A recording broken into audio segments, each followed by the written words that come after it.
त्याला बोलायचं असतं पण बोलता येत नाही, व्यक्त व्हायचं असतं पण व्यक्त होता येत नाही, खूप प्रेमही करायचं असतं पण प्रेम दाखवता येत नाही, त्याला रडायचंही असतं पण तो रडू शकत नाही, आणि ज्याला जे करायचं असतं तिथं मात्र तो कितीतरी जास्त करून जातो, आणि तो असतो आपला बाप माणूस. आज जागतिक पितृदिन.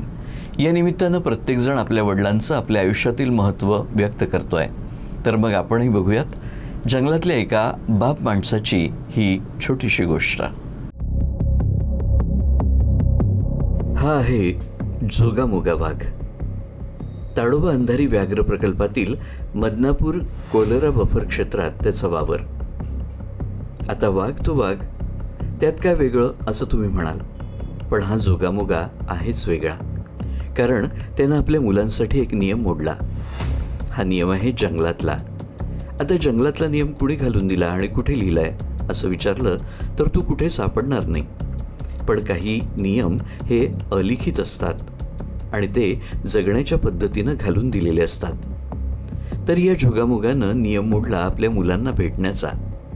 आता तुम्ही म्हणाल एकतर जंगल, त्यातही नियम मोडला आणि मुलांना भेटला, तर नियम नेमका कुठं मोडला गेला हा प्रश्नही तुम्हाला पडला असेल. तर नियम हाच की मुलांना भेटायचं नाही. वाघ आपल्या मुलांचं संगोपन करत नाही, ही जबाबदारी असते वाघिणीची. तो केवळ आपल्या पिल्लांना आणि त्याच्या आईला बघण्यासाठी काही वेळापुरता येतो. दुरूनच सर्व काही ठीक आहे ना याची खातरजमा करून तिथून निघून जातो.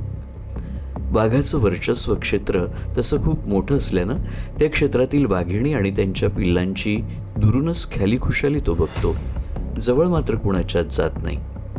इथं मात्र जोगामोगा वेगळा ठरलाय, कारण तो आपल्या पिल्लांसोबत खेळला, त्यांच्यासोबत पाण्यातही खेळला. इतकंच काय, तर यावेळी त्याची सहचारिणी देखील सोबत होती. म्हणजे अख्ख्या कुटुंबानं यावेळी जलक्रीडेचा आनंद घेतला. वाघाचं असं पितृप्रेम आणि कुटुंबप्रेम पाहण्याचा योग खरोखरच खूप दुर्मिळ असतो. मात्र आम्हाला पितृदिनानिमित्त हा खास व्हिडिओ उपलब्ध करून दिलाय वन्यजीवप्रेमी ऋषिकेश पटवर्धन यांनी.